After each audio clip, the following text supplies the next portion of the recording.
That we had Yes. today and what they're going through tonight, because that's weather typically associated with us in springtime. And that storm system was over us pretty much over the weekend. Yeah. And we had watches both days, and we did get our share of a little bit of severe weather, but nothing like what was going on throughout the day in northern Alabama. Now you can see these strong thunderstorms are now rolling into Atlanta at this moment and stretch still back into Alabama. Tornado watch is in effect from Birmingham across Atlanta.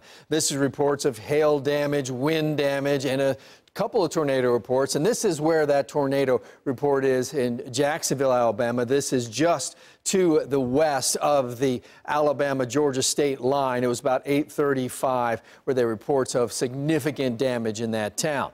Welcome to spring. It's tomorrow. That's when the sun's direct rays are right over the equator, moving to the north. It happens at exactly 11:15 tomorrow morning, and so begins spring, more or less. Spring equinox at 11:15, and supposedly 12 hours a day, 12 hours a nighttime. But that actually occurred here last Friday. It has everything to do with the sun angle and the fact that we try to tame time according to Central and Eastern times and such. But meteorological spring, it's more about temperatures, not sun angle. That started March 1st.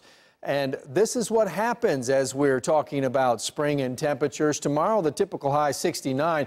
By April 1st, it's 73. The typical high on the first day of May is 80, and by mid-May, 83. And during this 56-day run, we actually gain an hour and 44 minutes of daylight as well. Here's a live shot of Frisco, 53 degrees, still getting those strong, steady winds.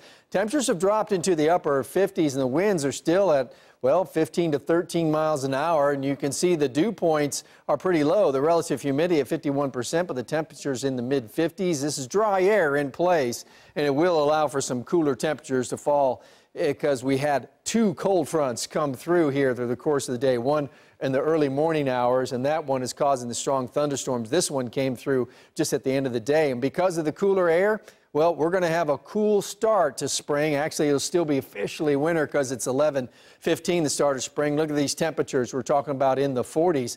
But we'll be at 67 for an afternoon high tomorrow. We'll be in the mid-70s on Wednesday and 79 on Thursday. And if you're looking for some rain, it's not this work week. It's coming into the weekend. Meanwhile, we're going to get very warm. Be in the 80s on Friday, maybe a record high or tie it on Saturday, and then rain chances show up. It's going to be on Sunday, and the better chances on Monday.